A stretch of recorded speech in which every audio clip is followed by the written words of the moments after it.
Hello and welcome back to another episode of the FPL show on the Gallowgateshots YouTube channel. I'm Matt and with me again is Dan. How are you doing, Dan?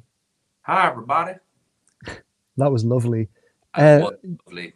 you might have noticed we've both got lovely glowing smiles on our faces because this is a week where I captained Haaland and I think, Dan, you've done all right as well. No massive errors, no Yeah, horror shows.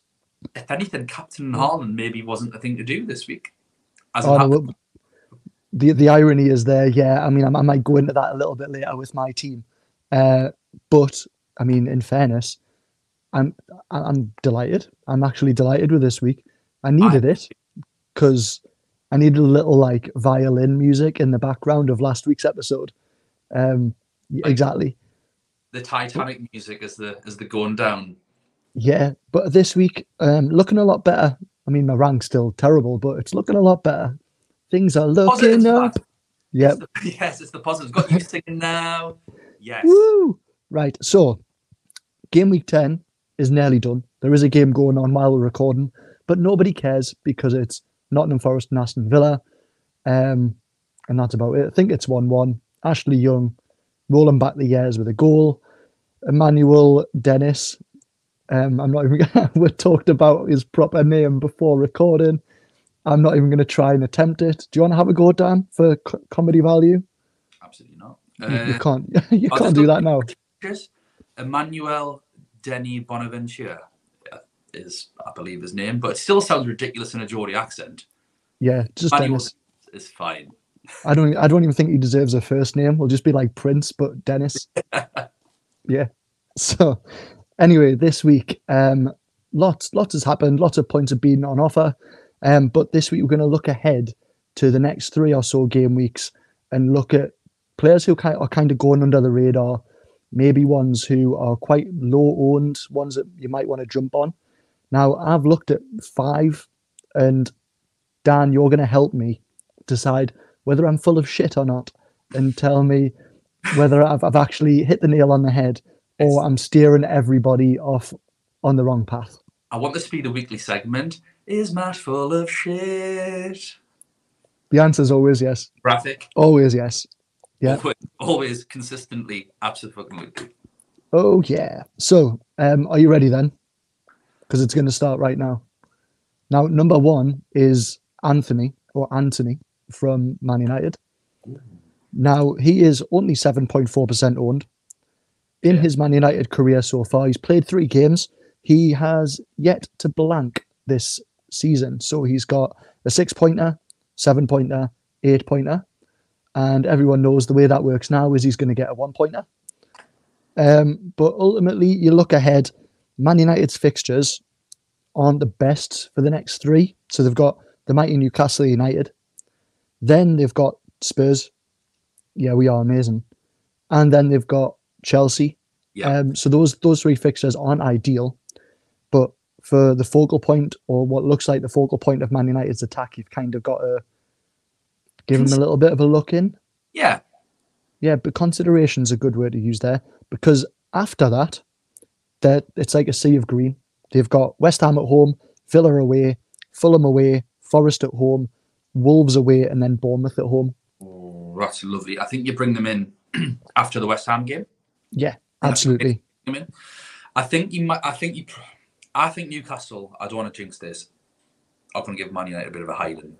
However, I do think they are going to score. It's not like we're infallible at the back recently, and I think I said as soon as he signed, you asked because we do our Champions League podcast and we've watched him play for Ajax quite a bit. He's streaky, and up against Dan Burn or Matty Target at left back, when he's a very skillful, quick-footed player, I think he's going to find a little bit of space, that half a yard that he needs to get a worldie. So I do think he might return with that, a goal or an assist. But I think for Tottenham, Chelsea and West Ham after that, it's still not great. And for Newcastle, I still think it's probably only the one. So it is a hold. I do think he's streaky. I think he's had his little streak. I think he's going to go cold for a few games. People will be put off him. And then when that sea of green turns, I think that is the right time to strike for him. What's his price? 7.6 million. Yeah, I think that's quite a nice price. I think there's a few players around that price, so it's good. I think you can jump in and out. Yeah. That was just a lovely little dance there. In and out. I think that'll be very different, Matt, with where your hands were. I was doing a dance. You were doing oh, Jesus. So yeah. I don't think Jesus is a differential. Jesus ain't got nothing to do with it at this point, mate.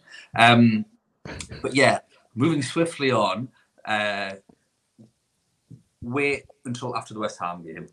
Yeah, absolutely agree with that. Interesting though, looking at see how he does in those three fixtures, because there is an opportunity for his ownership just to skyrocket if he continues. Because Man United, although they are conceding a lot, they're also scoring a fair few as well, and not losing many games either. So we're holding if we already own him, but we're not buying him until that West Ham game at least. Yeah, I'd say until after the West Ham game. Again, quite tricky. Cool. And they're getting battered this weekend. Getting battered. 3-0 to Newcastle. So, number 2. Are you ready? Darwin Nunez of Liverpool. He is 5.5% owned. He had a goal at the weekend. So, maybe getting a bit back in favour after his ridiculous red card earlier in the season. Salah's injury might make him a little bit more nailed in the team. Playing with, or Diaz. Didn't Salah come off early as well? I just thought he came off. Oh, I'm not sure then. Did he not come off? Until after the World Cup, but I didn't realise Salah was. Hot news from Matt. That might be something that I've just made up then. I'm sure he came. I mean, hey, he's injured. Everybody sell him. Everyone sold him weeks ago anyway. So anyway, Diaz is injured. Salah is having questionable form and may or may not have some sort of ailment. Yeah. Imaginary ailment at that. There's a chance that Nunez is considered as a starter in the upcoming games for Liverpool. Tough. Liverpool's next 3 fixtures: Man City at home, which always seems to be high scoring, but the way that Man City are playing and the way that Liverpool are playing, I kind of feel like Man City are going to want to make a bit of a statement with this game and take an opportunity to kind of bury them a little bit. But so Man City at home, then West Ham at home, and then Forest away for the next 3 for Liverpool. And then I think the next 6 or so are quite positive for Liverpool from an attacking point of view. Yeah, they do have good games. I don't have them up, but I remember seeing, I fancy Trent for this. And I mean, that's out the window now. So yeah, I think he's a good shout. The issue is he is a rotation risk with Firmino. They're still in the Champions League. They have a game this week against Rangers. They miss next week because there's no Champions League games on. But then after that, they've got another Champions League game. So if someone else wants to guess whether Nunez or Firmino or both or Jota are playing for Liverpool, that's entirely their business. And I think there are points to be made from doing it. But that's not a game that I'm really willing to play at the minute at all. Especially for, 9 million or something? 8.8, so he's dropped a fair bit from the start of the season, but still a pretty penny, isn't it? Yeah, I think it's too much when you could still just have Gabriel Jesus for 1 million, 0.8 million cheaper. Or Dominic Solanke. Or big Dom Solanke. Or 8-pointer. Big Phil Billing, 10-pointer. He's not even a striker, but okay. I know. Just get that in. Why not? Why not? Okay. Yeah, well, don't. So, number 3, right? Number 3 is quite. I was surprised at this guy's ownership, right? Because he's been talked about a lot on Twitter. A lot of like the community are talking about him. Jared Bowen, right? Yes. 5% owned. Can you actually believe that? I mean, obviously, his price is probably a bit off-putting. West Ham have been crap, but he's coming into it now. I think he's with Skamaka in there, share the workload with Antonio. Paqueta's a little bit getting his groove, a little, maybe not quite still the player that they're hoping to sign, and he wasn't great for his first few games. West Ham are just starting to click a little bit, and I think Bowen is a fantastic shout. Southampton and Liverpool, who cannot defend, and Bournemouth, in the next 3 is absolute gold. And I think everyone should really strongly be considering. How much is he? He is 8.1 million. It's a canny price, but same price. Is it same price as Maddison though? Yeah, but I mean, Maddison is blanked like twice this season. Don't get us wrong; he gets booked every game, and Maddison has Palace, Leeds, and Wolves next. So I don't think you want to be getting rid of Maddison. I tell you, I think you've got a choice with him in like Wilfred Zaha maybe, or if you've got Solanke, then you can afford the 38 million, absolutely. Or if you were considering getting rid of if you were considering getting rid of Joao Cancelo this week because they've got Liverpool away and then blank and then Brighton, and then to bring back because obviously you want Cancelo back. Of course you do. Anyone that didn't have him this week is just suffering. It's a world of pain. But that money from Cancelo that you drop to another player, then you can upgrade someone else in midfield. I haven't actually fully looked at how I can get Bowen in. I've got Son. Like, yeah, he's not really doing much. I'd happily go downward from Son to Bowen, genuinely would. And just not have that premium in there and then do something else with the money. One of my moves actually is because I'm looking. I was lucky enough to be at the Etihad on Saturday, watching Kevin De Bruyne, and he's barely getting in the box. Although he gets the odd assist, he's just always looking for where Haaland is. Whereas in the past, if he was on the edge of the box, you can guarantee he's trying to find the top corner. Now he's just, where's Haaland or where's Foden? He's not even having a sniff. So I've got a little bit of a decision to make, especially with that blank. The only thing in the back of my mind is he's big game Kev. He likes playing. Big game Kev. He likes playing Liverpool. He likes playing those big fixtures, and it would be typical for me to sell him for Bowen and him to absolutely run riot. Yeah, don't disagree with that. I think looking at my team, I'd said I wanted Billen for like 4 weeks or whatever it may be. And obviously with Foden having Liverpool then blank, and I still think actually Phil Foden is still a good pick this week because Liverpool aren't great at defending, and I'm sure he scored last season against them. If I downgrade Son to Bowen, that gives us the money in a few weeks to get Billing up to Foden. You can't get rid of Billing now, though. No, not now. In a few weeks. No. You're just not allowed to get rid of him. Never Never allowed him because he's 0.3% ownership. 10-pointer has done us wonders this week. See, I'm just giving you opportunities to get that little win in there. That's all I'm doing. I'm mentioning it at every opportunity, every slither of an opportunity. So with Jared Bowen, and in short, you are not full of shit. Congratulations, Matt. Yes. So with Jared Bowen as well, he's got 2 goals and 1 assist in his last 2 games. Joint most attempts on goal with Foden in the last 4. So he's having, that's all outfield players as well, by the way. So that's like even more than Haaland, more than Kane, more than Son, everybody, you name them. Foden and Bowen are the top of that list. So yeah, I'm definitely considering him this week. 1,000,000%. Great. Without a doubt. 5% as well owned. So if he gets anything, you're like straight up the league. Yeah. So are you ready for me outlandish number 4? I'm ready for it. So we've talked about how amazing James Maddison is, right? We know how poor Leicester are. Okay. Harvey Barnes. No. Yes. I love it. I absolutely love it. 1.1% owned, Patson Daka, right? Totally under the radar because of how riddled the whole striker business is in FPL at the minute. Nobody's batting their eyelids at him. He's got 3 goals and 1 assist in the last 4, right? He's got 22 points, whilst Maddison's got 28, so they're not a huge difference. How much is he? He's only 5.7. Class. I love it, Matt. So, Matt, I absolutely love it.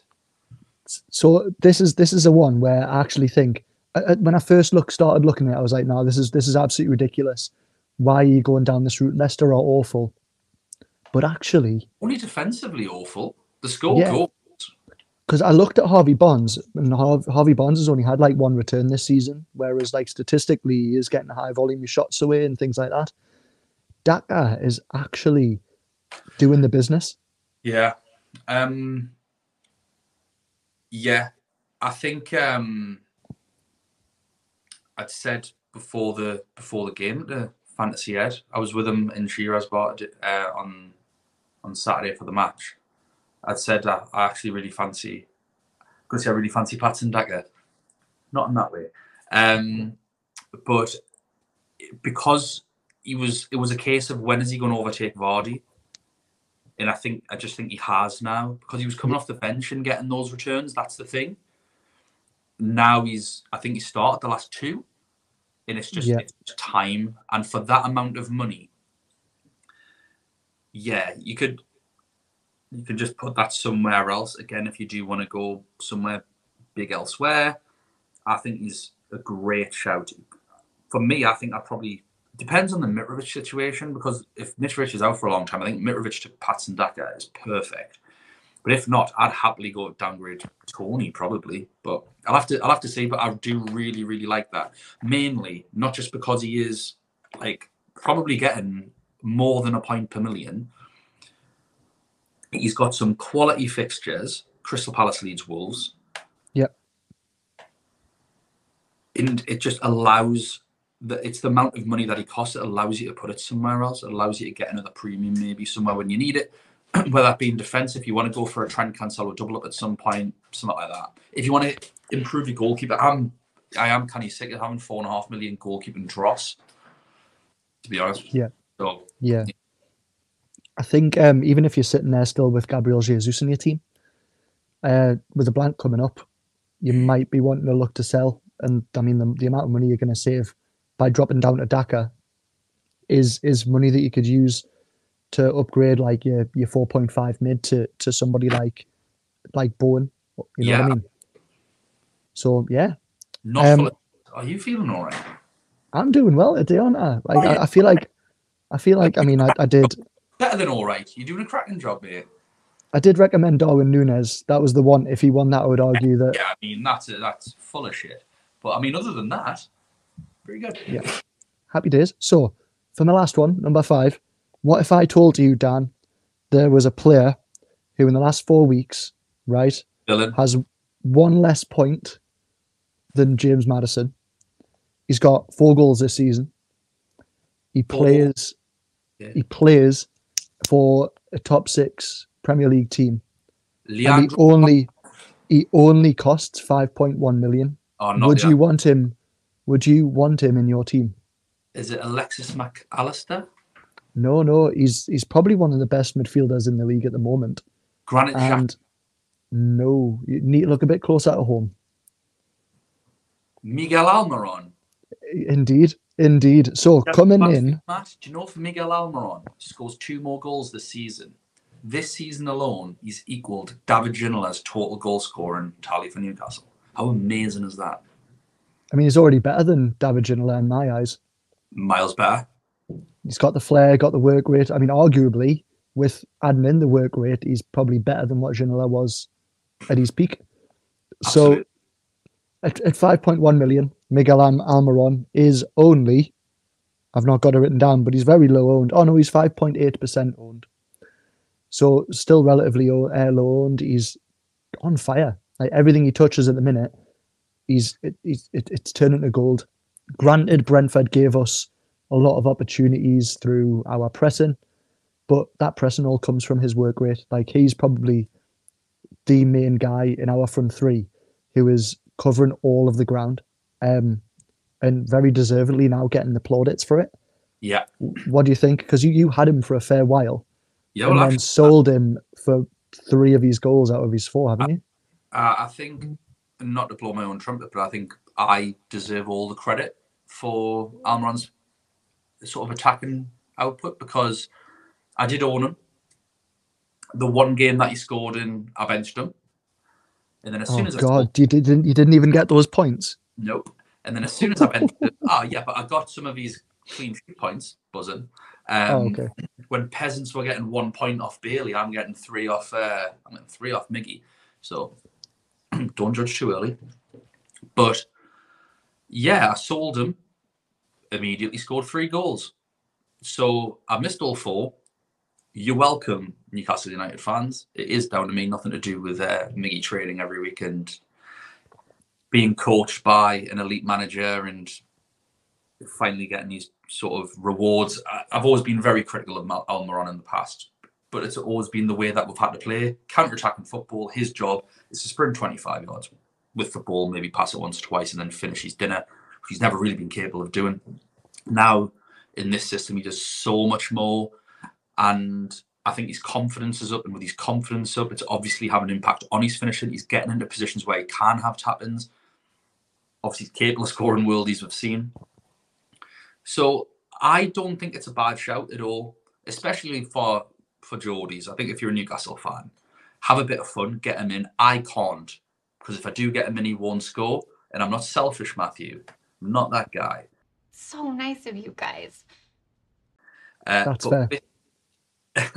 But our fixtures, they're all right, man. Well, to be fair, we're battering Man United away. We'll probably beat Everton at home.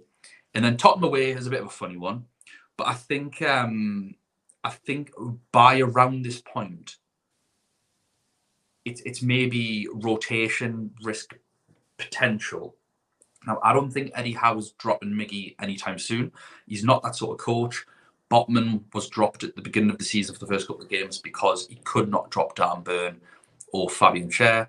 And then eventually when he had the opportunity to move Dan Burn at left back, he did. So he could put Botman in there.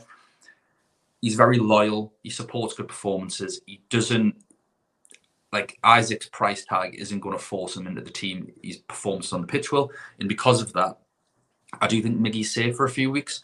But he's the most at risk where if he stops performing, which we don't know, then obviously I think that's where Isaac could slot in, or maybe goes on the left and Maxi goes on the right. So I think down the line, if we're looking at this as a 6-match period or whatever, I think towards the end, he may become a little bit of a flight risk. For his price, I don't think it's a bad shout at all. No, He's nailed. I think he's probably the most nailed out of him, Isaac, and Sam Maximan, to be honest. I just don't think he's an Eddie Howe player. Yeah, 100%. And I mean, I totally agree. I think he's having a Joe Linton. I like to think anyway that he's having the beginning of what is a Joe Linton level glow up. Yes. And the relationship that he has with Bruno, the fact that he seems to be able to read Bruno's passes so well, or Bruno's able to read Almeron's runs South American really flair. well. That's absolutely. Because it's happening like so often where you're seeing balls either pinged over the top towards him or through, like cut through defenses. Yeah, he is starting to get a lot more opportunities, and it has all been about, can he finish his dinner? And I would say a good 80% of the time in the past it's been no, but that seems to have just totally flipped on its head now. And I've seen that boy miss some. I used to have one sitter a game. And yeah, it's good. You know what? Great to see him turn it around. Great to see him. Like, it's so happy. Like, he's got like a proper infectious smile. Always a grafter. And we were obviously frustrated because he is paid to finish when he's a winger. But it's nice that he's sort of getting the fruits of his labour. Absolutely. Long may it continue. Yeah. So that's it, mate. I just want to quickly mention though, Pascal Strauch 2 weeks ago, totally recommended him. You didn't want to know. Neither of you just blew it off. Oh, I don't want Leeds defence. No. I was like, oh, that's not bad. I don't think I laughed. I don't think I was just like, okay. I think I'm being harsh. But so he's got one goal. He's got one goal and one clean sheet since then. So fantastic. Yeah. Matt, did you get him in? No, I didn't. No, of course I didn't. I'm not stupid. Let that. Back yourself. You know, like how some people back Philip Billen, that sort of thing. I mean, speaking of that, would you like to start talking about how we did this week? Let's do it. So, I'll tell you what, I'll just go first because I had a good one this week. So Yeah, go for it, mate. 79 points for me this week. Took a -4 though, but still, it worked out really well. So I took out, that was good maths. I took out Nathan Patterson, brought in Trippier because I needed to sort that out. Pronto. Good. Very good. And then also transferred out Jack Harrison for Wilfred Zaha. So ultimately, I gained about 6 points from taking the hit. I got Pope's 2 points. I got Cancelo's 18, which was lovely to see. Trippier's 7. James got a 1, which was horrendous when I saw the team news. Trent Alexander-Arnold can just piss right off because he's starting to really annoy me now. Kevin De Bruyne got 6, which is just his standard default setting now, I think. And Zaha got me 5. Then I also got Lucas Paqueta's 8 points. Actually played him, and that was wonderful. Martinelli's 12. Solanke got me 8, and Haaland's 12 as a captain. So quite a few nice little differentials in there. 6 players, though, who I could have captained scored. So 6 players in my team scored the same or higher than Haaland this week compared to last week when I didn't captain him. And it absolutely tore me a new butthole. But hey-ho, these things happen. I'm roughly about 3.4 million now. Yeah, what's that? Just over 600k rank rise. Decent. Roughly, yeah, about that. Well How done, about mate. you, friend? I got 80 points, no hit.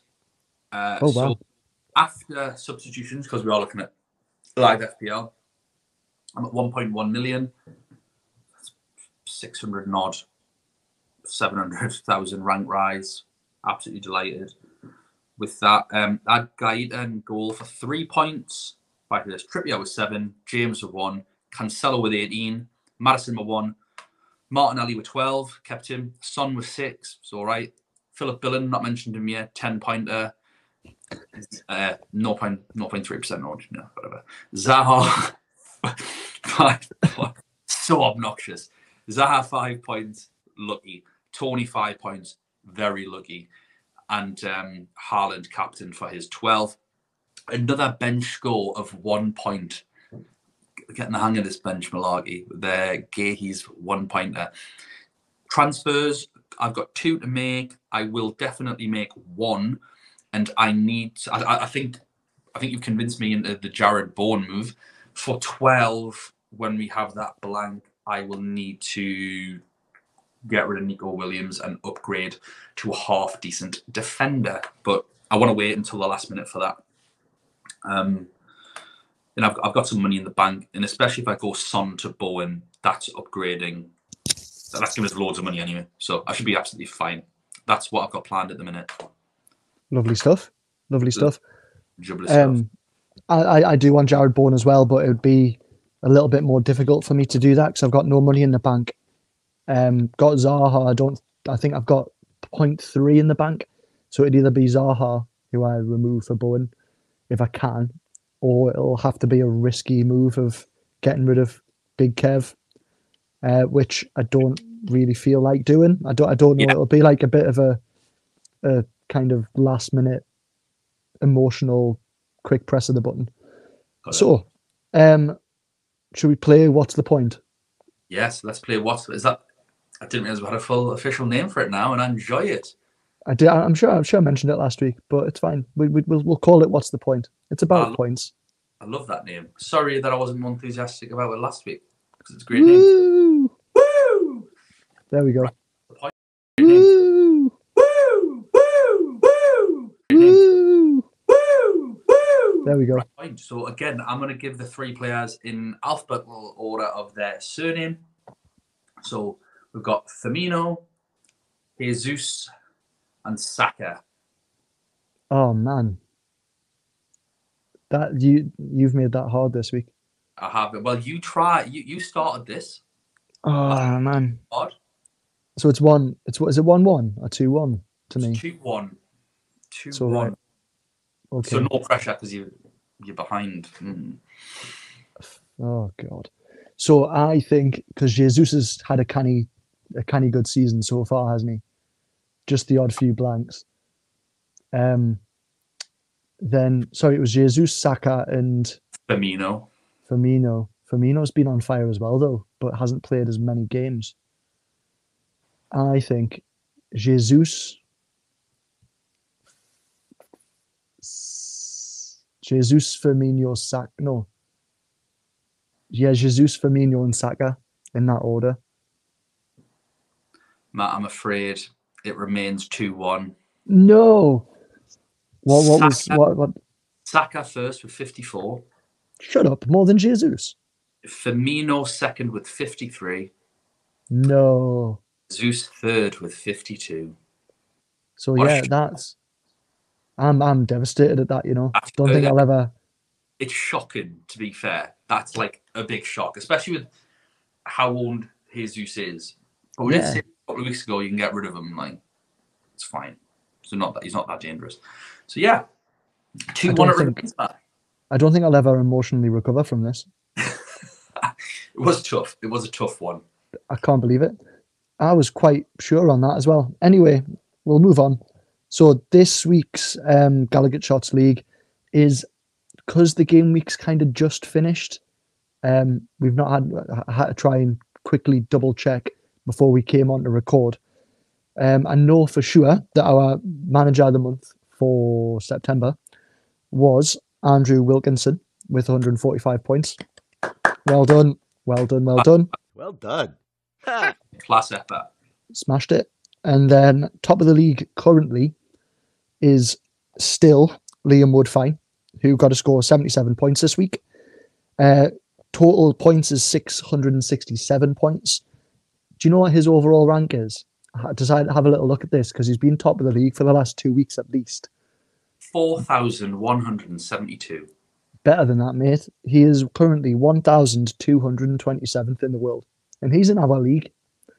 What are we meant to do with that? I think I'm like 215th or something. Probably invite him on one week, mate, to be honest. If he's listening, I like to think he listens and takes some advice to be able to get there. Or on Twitter.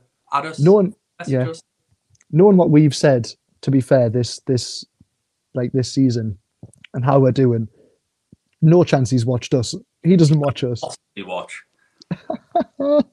I mean, hey, if we can get a hold of him, if you know Liam Woodfine and you still watch this show, give him a text message, right? And we'll get him on, and he could teach us a thing or two, right? Agreed. Everyone agreed? Everyone's agreed. Good. Get in the comments. Let me know where he is, where he lives, what his telephone number is. Do you know Liam Woodfine? Do you know? That's the title. That's the title of the show this week. Do you know Liam Woodfine? Just like, do you know the one of those like silhouette pictures, and it's just a picture of like a question mark in the middle of the head. I was hoping for if it did have a photo of his face, you know, like how it looks like on a milk carton when someone's missing. Oh God! Urgent appeal for a picture of Liam Woodfine so we can put it on the thumbnail for this episode, please. I mean, that's some seedy shit in it. Does anyone have any photos of Liam Woodfine? I swear. He's top of this league. What would you expect? Yeah. Just captain of the FPL nerds. Yeah, local. I would go as far. Adam, the FPL Adam P. I think you should be referred to. Yeah. Yeah. Oh, what a nickname. Right. I think we should call it a day, mate. I feel like fun was had by all, and we've got some crafty little differentials in there. Yeah. So, yeah. And you've given us something to think about. Really good. You are not. I think the verdict is you are not full of shit. Not completely. I do have good days. There are some days where it goes a bit sideways, but yeah, I do try. No, great. Right? Okay, well, thank you very much for listening. Just a quick reminder, because I didn't do that spiel at the beginning. Please like and subscribe to the channel. I do believe we hit 9,000 subscribers, which is amazing. So thank you if you are one of those subscribers. Keep going though. Tell your friends. There's no reason why we can't. Subscribe twice. Yeah, subscribe. Yeah, make multiple accounts. Just subscribe loads. And then tell your friends. Let's try and get to 10,000 as well. So yeah, thank you very much. It's much appreciated. And yeah, cheers. Tune in next week to find out how Jared Bowen did. Blank. See you later. Total blank. See you later.